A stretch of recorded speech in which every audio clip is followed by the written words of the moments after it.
People of God, I have to come on here and share this because I've been thinking about this for a little while.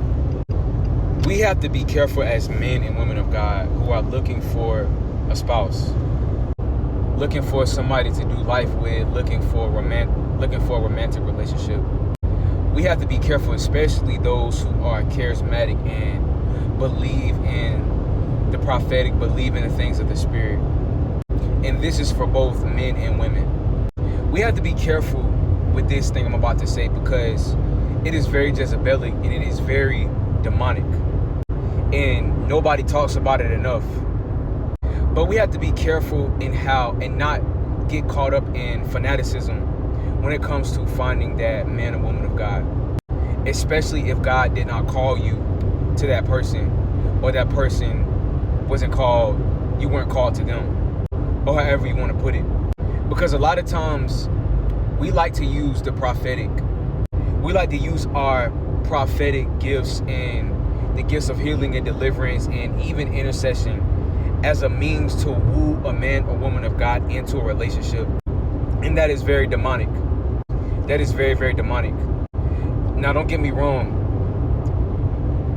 These things should be attractive to somebody. Like if a man or woman of God has those gifts, okay, yes, like, it should be a thing where, yes, that's what makes a person attractive because those are signs that God is within a person.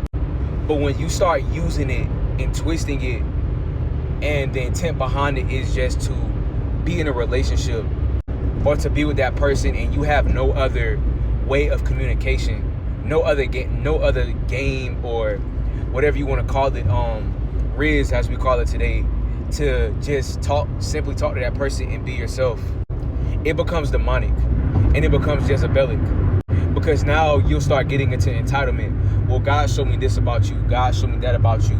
So that must mean that we're supposed to be together. God showed me this about you. God showed me that about you. So why are you not accepting the fact that I'm trying to pitch woo at you? And it could be very demonic. And it can come off as Jezebelic. So I want you, men and women of God, to guard yourself from doing that and guard yourself from people that do that, including myself. A man or woman of God shouldn't have to know that you are prophetic. They shouldn't have to know. Well, they should know, but they shouldn't have to. It shouldn't have to be voiced. The fruit of how you move and operate as a man or woman of God will show on its own. You don't have to do anything except be yourself. And it doesn't just come off as religious, demonic. It comes off as religious. And so I would caution you to watch the people that do that and watch yourself. Because we're pliable, we're pliable to doing that. We're prone to doing the same thing. Last thing I'm gonna say, even when you look in the Bible, Jesus literally said he was going to destroy Jezebel because of her sexual immorality. The one who calls herself a prophetess in the book of Revelation, the one who calls herself a prophetess. So imagine somebody who calls herself a prophet. They come off as deep. They come off as somebody that has all this revelation and knowledge and hears the voice of God. They come off as that.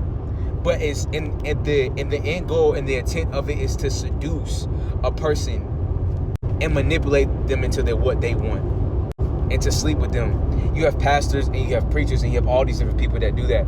And again, I want you, including myself, to watch and guard yourself from doing it and guard yourself from other people that do it. Because if they're doing it, that is a sign for you to run and get away quickly. Because people even do it when they say, God told me that you are my husband. God told me that you are my wife. And God may or may not have said that, but people use it to seduce. And so I want you, again, to guard your heart. Some people are genuine about it, but others don't have the right intent, and it's Jezebelic. So again, guard your heart, guard your mind, stay vigilant, stay watchful in prayer, and discern, and know them that labor among you, and watch their fruit, because you will know by their fruit, you will know their intention, you will know what they're doing. So I love y'all. I hope this helps somebody.